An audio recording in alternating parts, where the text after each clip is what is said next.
Do you have a friend or a family member who's got an extreme phobia and you don't know how to help them or how to behave around them and their phobia? So here's 5 really simple and effective tips to help your friend or family member who has a phobia.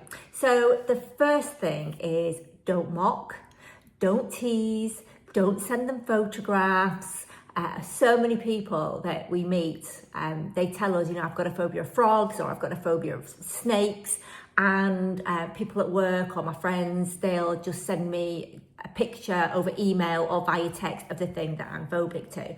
Please don't do that. What I'd like you to imagine is that every time your friend's phobia is triggered, it's actually making it easier to access, because we have these things called neural pathways that we travel down, and when they're having their phobic response or thinking about their thing they're phobic to, and for every time they're being triggered, it's actually making that road easier and quicker to travel. Imagine like a muscle. The more times you exercise that muscle, the bigger, more profound that muscle gets.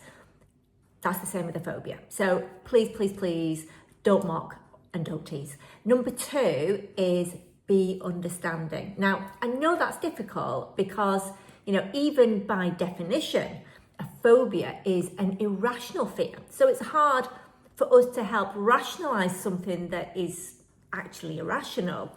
But for the person who has a phobia, their fear is as real as, anything that we would actually be fearful of. A lion walking in the room. They have that same reaction because of something in their past.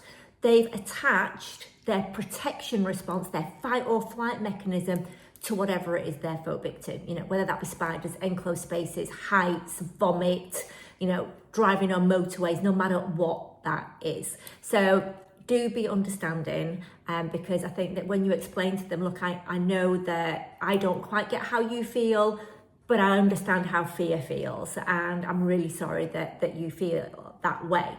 Now, number 3, and this is more for loved ones because this often happens with the best of intentions, but number 3 is don't be an enabler.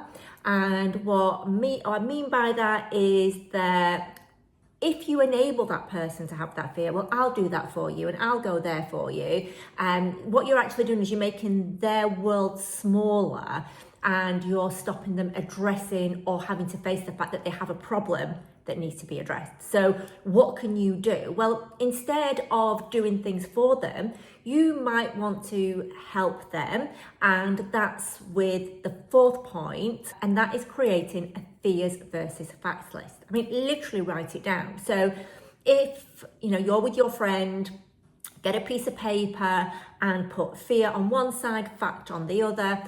And whatever it is they're saying, whatever it is that they're telling themselves and are able to vocalize to you that is making them feel bad, what it is they're fearing, what is their worst case scenario, and you write all that down on the fear side, then together with them, you can help to find facts to contradict their fears. Now, most phobias start in childhood, and so hence the irrational, the fact that it's actually defined as an irrational fear. So creating a fears versus facts list is actually challenging the child that potentially created that phobia, or it is certainly giving positive evidence to the contrary to what they believe, so that when they have that thought in the future, they can then start to consider the positive contra evidence that you gave them on their fears versus facts list.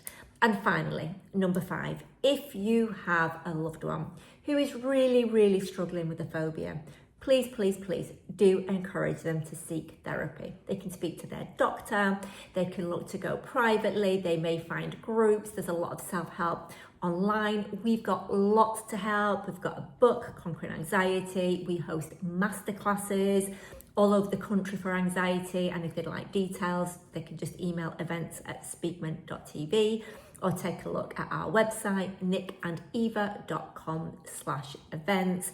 We've got lots more films to help here on our YouTube channel.